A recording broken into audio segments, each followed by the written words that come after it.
মা, বলো নাগিনী। আজ আমি একই নয়নে করছি দর্শন মাগো।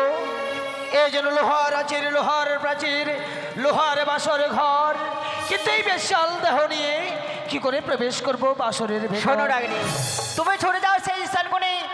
ঈশানকোণে রয়েছে চুলে নেই ছিদ্র, আর চুন দিয়ে বন্ধ করে রয়েছে নাগিনী।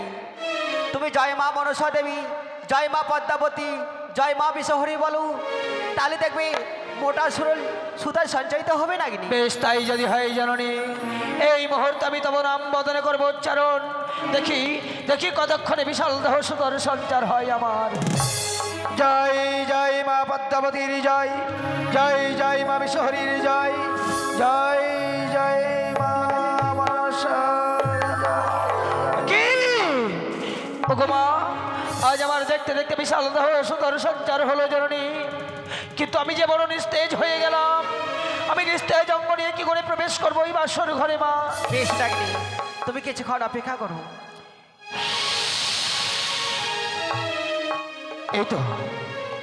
এই তো যেন আবার আমায় পূর্বের নেই ফিরে পেলাম শক্তি। আর বিলম্ব না করে বিলম্বে প্রবেশ করবো সেই বাসর ঘরে। আমি আসি মা। বেশ নাগিনী। কি আহা মরি মরি, কি অপরূপ হেরিণু নয়নে, যেন যুগলে শয়ন করে আছে স্বর্ণ পালঙ্কে। দেখে যেন মনে হয় স্বয়ং স্বর্গ হতে নেমে এসেছে গোলক বিহারী হরিনারায়ণ। তাদের বদন পানে চেয়ে যাবারে বড় মায়া হয়। আমি আমি কি করে লক্ষ্মীন্দরকে দংশন করব? না না, সে তো আমার পুত্র সম। আমি লক্ষ্মীন্দরকে একটিবার প্রাণ ভরে ডাকবো। যদি লক্ষ্মীন্দর আমার ডাকে সাড়া দেয়, আমি লক্ষ্মীন্দরকে দংশন করব না। এই বাসর ঘরে পরিত্যাগ করে আমি চলে যাব। আমি লক্ষ্মীন্দরকে দংশন করব না। লখাই, লখাই রে, এ লখাই, একটিবার জেগে দেখ, একটিবার জেগে ওঠ। এই কালনাগিনী যে তোর ভবনীলা সাঙ্গ করে দেওয়ার জন্যই প্রবেশ করেছে লখাই, একটিবার জেগে ওঠ। ও বাছা মরি জাগো,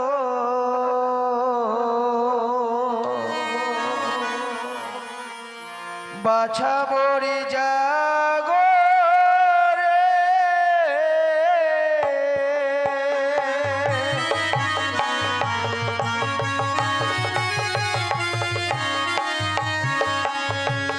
ও বাছা মরি জাগো,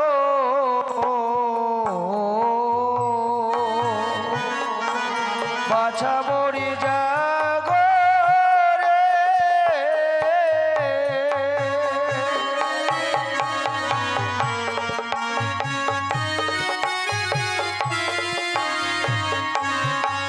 ওরে জাগো জাগো ওরে লখা,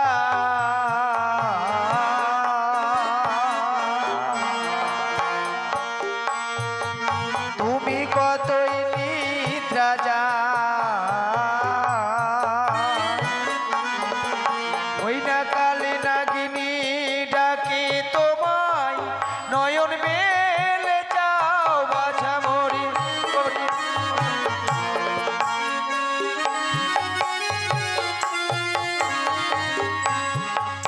ওরে সপ্তম পুত্রের জননী আমি,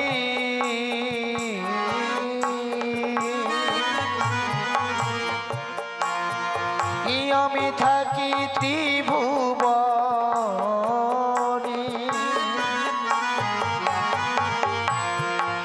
ওই না কমলয় অঙ্গেতে তোমার দংশিব কেমনে বাছা মরি।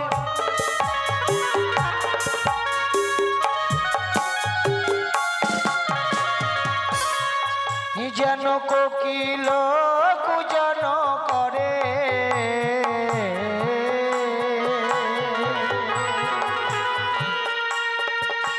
আজি গুঞ্জনে ভ্রম, ওরে নিশ নিশি অবসান হলো উদিত ভাস্কর বাছা মরে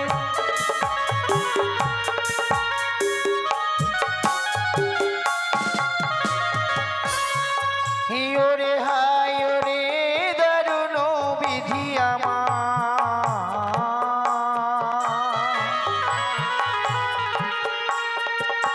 আমারে ছিল কপালে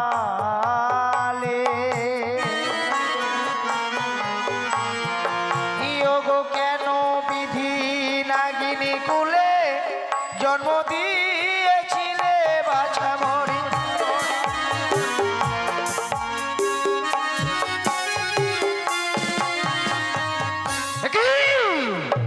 জানো আমার বড় বিলম্ব হয়ে যায় এই নিশি প্রভাত হয়ে গেলে পারবেন আমার মাতা বিশ্বরী বিশ্বমাজে বিশ্বপূজিতা হতে তাই তো বিলম্ব না করে মায়ের কথা মতো লক্ষিন্দরের বাম পদস্থলে ছত্র ধারণ করে থাকবো লক্ষিন্দর যদি আমায় করে পদাঘাত সেই সুযোগে লক্ষিন্দরকে করবো আমি আঘাত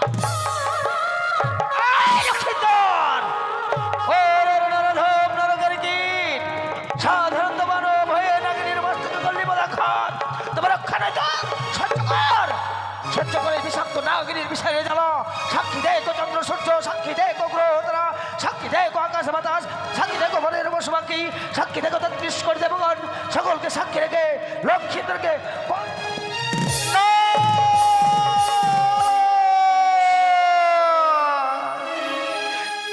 কি এই বাসর ঘরে যেন আমাকে কাল নাগিনী দংশন করেছে ওগো প্রাণপ্রিয় বেহুলা একটিবারে তুমি জেগে কথা বলো আমি যার বিষের জ্বালা সহ্য করতে পারছি না ওগো একটিবার কথা বলো না কেন নিদ্রায় মগ্ন হয়ে আছো একটিবারে তুমি কথা বললে আমি প্রাণে বেঁচে যাব একটিবারে কথা বলো একটিবারে কথা বলো একটিবারে কথা বলো বেহুলা তুমি না আমাকে বলেছিলে আমাকে নিয়ে তুমি সারাটি নিশি জেগে থাকবে কেন কেন এমন করে নিদ্রায় মগ্ন হয়ে পড়েছ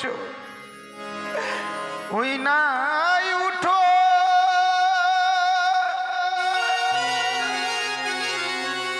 উঠো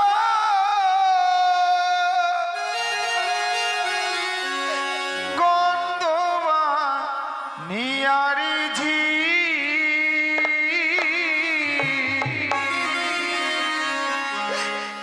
আমি মরি কাল নাগিনীর বিষে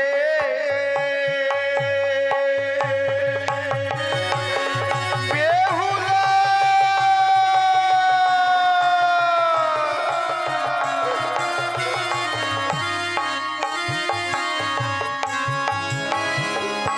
ও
আমাকে কথা দিয়েছিলে আমাকে নিয়ে সারাটি নিশি জেগে থাকবে, তবে কেন এমন করে নিদ্রায় তুমি মগ্ন হয়ে পড়েছ? এগো কেউ শুনছে?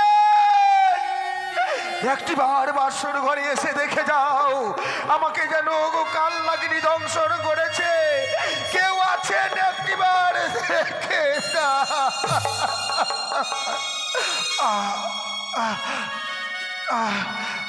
আর যেন সয় না, আমার যেন দুই চোখ অন্ধকার হয়ে আসে, বিষের জ্বালাই যেন সারা অঙ্গখানা আগুনের নিয়ে দাও দাও করে চলে যাচ্ছে, আমার যেন পায়ের নিচ থেকে মাটি সরে যাচ্ছে। হাতছানি দিয়ে কে যেন ডাকি, উড়ে লখাই তুই বাসর ঘরে না থেকে আমার কাছে ছুটে আয়, ওই বাসর ঘরে যা, তুই শান্তি বাস নিয়ে এই শান্তিনগরে আসতে গেলে তুই সর্ব শান্তি পাবি। ও গো বুক হইতে বিশ্ব পিয়ে গো মস্ত কে উঠিল।